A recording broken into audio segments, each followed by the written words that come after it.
নমঃ পার্বতী পতে হর হর মহাদেব। আমি স্বপ্না, আর আমি আজকে বৃহৎশিব মহাপুরাণের ৩৫ অধ্যায়ের সুদম্ন রাজার নারীত্ব ও নল জন্মান্তর কথার ৪, ৫ এবং ৬ নম্বর পাঠ করতে চলেছি। তো তোমরা সকলে অবশ্যই বৃহৎশিব মহাপুরাণের মধুর বাণী শ্রবণ করার চেষ্টা করবে, তবেই তো ভগবানকে, বাবা মহাদেব এবং মাতা পার্বতীকে জানতে পারবে। তো আজকের শ্লোকটি হলো নলেন চ তথা পূজা গীতা চ শঙ্করস্য চ পূর্ব জন্মনি বৈ বিপ্রাস্তেন রাজ্যম সুশবনম। শ্লোকটির অনুবাদ ৪ নম্বর পাঠ থেকে পাঠ করতে চলেছি। তো অনুবাদটি হলো: ঘটক ঘটকী হইল অমাত্য রমণী, আর সেই কালে রাজা হইল রাজরানী। তবে রাজা চিন্তাবিষ্ট হইল অতিশয়, একই হইল বারবার কয়। ছাতিশয় লজ্জাযুক্ত দুঃখিত হইয়া চিন্তিলেন নারীরূপ হইল কি করিয়া। এক্ষণে আমি কি করি নারীর বদনে, কেমনে প্রবেশ করি আপন ভুবনে। কিরূপে রাজ্যাদি আমি করিব চালিত, কে আমায় নররূপে করিল বঞ্চিত। যে কারণে নারী হইল সুদম্ন রাজন, সবিস্তারে তাহা আমি করিব বর্ণন।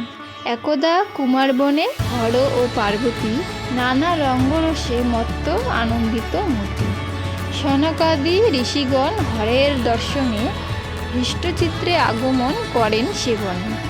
সে সময় মহেশ্বর পার্বতীর সনে প্রেমাসক্ত ছিলেন আদিম রসঘনে। বিবসনা মহেশ্বর সাথে বাহজ্ঞান শূন্য হয়ে রমণেতে মাতে। অকস্মাৎ ঋষিগণে দেখিয়া তথায় বস্ত্রহীনা শিবজয়ী অতি লজ্জা পায়। তবে অতি ব্যস্ত হইয়া ভর্তা কর হতে বসন পড়িতে উমা উঠেন তরিতে। অনন্তর বস্ত্র পরি অভিমান ভরে অবস্থান করেন কম্পিত কলে বরে। সেই স্থানে উপস্থিত যত ঋষিগণ হরপার্বতীর অতি করিয়া দর্শন, অতিশয় লজ্জাযুক্ত হইয়া তখন নারায়ণাশ্রমে করেন গমন। এইভাবে শঙ্করীকে লজ্জিতা দেখিয়া ভগবান মহেশ্বর কহেন হাসিয়া, হে শঙ্করী, যাহাতে তোমার সুখ হয় তাহার বিধান আমি করিব নিশ্চয়। মহে যে পুরুষ এই বনে প্রবেশিবে, তৎক্ষণাৎ সে পুরুষ রমণী হইবে। সুত কহিলেন, শুনো হে মহর্ষিগণ, সুখাস্পদ হইলেও সে কুমারগণ। যাহারা হরের সাপ অবগত হইয়া এ বনকে দোষযুক্ত বিচার করিয়া অতিশয় ভীতিযুক্ত হইয়া সর্বদা এ বনকে পরিত্যাগ করেন সর্বথা। এই অভিশাপ নাহি অবগত হইয়া বন অভ্যন্তরে রাজা প্রবেশ করিয়া। সচিবগণের সহ রাজাও তখন শঙ্করের শাপে নারী দেহ প্রাপ্ত হন। অতীব দুঃখিত আর লজ্জিত হইয়া তখন সুদম্ন নিজ গৃহে না ফিরিয়া বনের ভিতর হতে আসিয়া বাহিরে অনিচ্ছা ইতস্তত বিচরণ করে। নিরপ্রতি রমণী ভাব পাইয়া তখন সেইকালে ইলা নামে পরিচিত হন। তাহার সচিবগণ নারী দেহ ধরি তাহার নিকটে রহে হইয়া সহচরী। একদিন বুধ শশধরের নন্দন ভূমিতে তথা করেন গমন। অকস্মাৎ মনোরমা ইলাকে দেখিয়া অতিশয় কামাসক্ত হইল তার ইলা।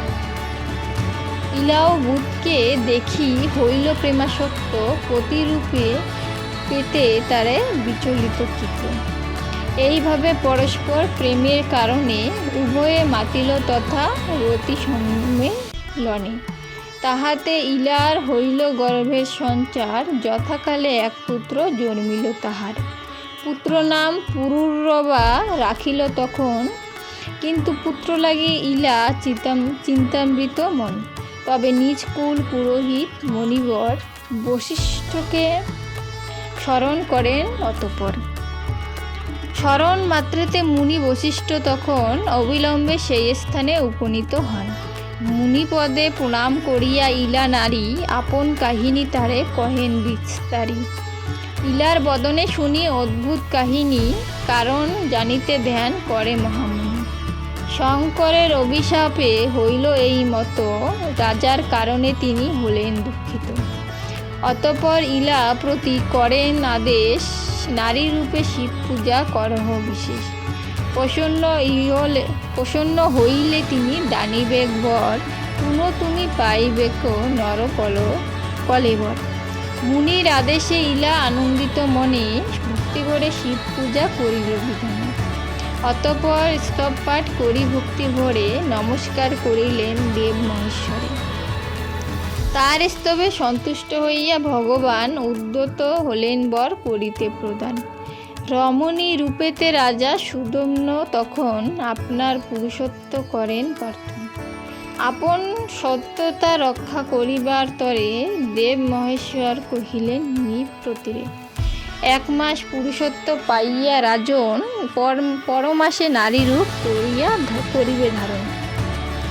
এভাবে পুরুষ নারী হইয়া পরপর প্রতি মাসে বদল করিবে কলেবর। বশিষ্ঠের অনুগ্রহে শঙ্করের বরে ধার্মিক সুদম্ন ফিরিলেন নিজ ঘরে। 1 মাস পুরুষ হইয়া সে রাজন যতনে আপন রাজ্য করিত শাসন। অতঃপর 1 মাস নারী রূপ ধরে তখন কেবল তিনি রহে অন্তপুরে। রাজার এ আচরণে যত প্রজাগণ বড়ই উদ্বিগ্ন তবে হইল তখন। আজকে বৃহৎ শিব মহাপুরাণের 35 অধ্যায়ের 4, 5 এবং 6 নম্বর পাঠ এখানেই সমাপ্ত হলো।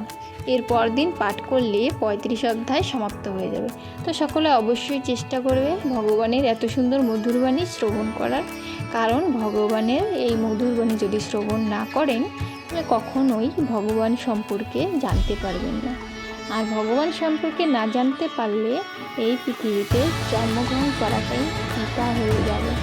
সেটা যেদিন আমাদের সময় শেষ হয়ে আসবে সেদিন মনে হবে, কারণ আমরা সময় থাকতে কখনোই কোনো কিছুর মূল্য দিতে জানি না। তো সময় থাকতে অবশ্যই ভগবানের নাম জপ করার চেষ্টা করবে সকলে, এবং পারলে আমার এত সুন্দর মধুর বাণী শ্রবণ করার চেষ্টা করবে। ভগবানের যে মধুর বাণীগুলো আমি প্রত্যেকদিন পাঠ করি সেগুলো শ্রবণ করার চেষ্টা করবেন। তো আজকে এখানেই সমাপ্ত করছি। সকলে ভালো থাকবেন। ধন্যবাদ।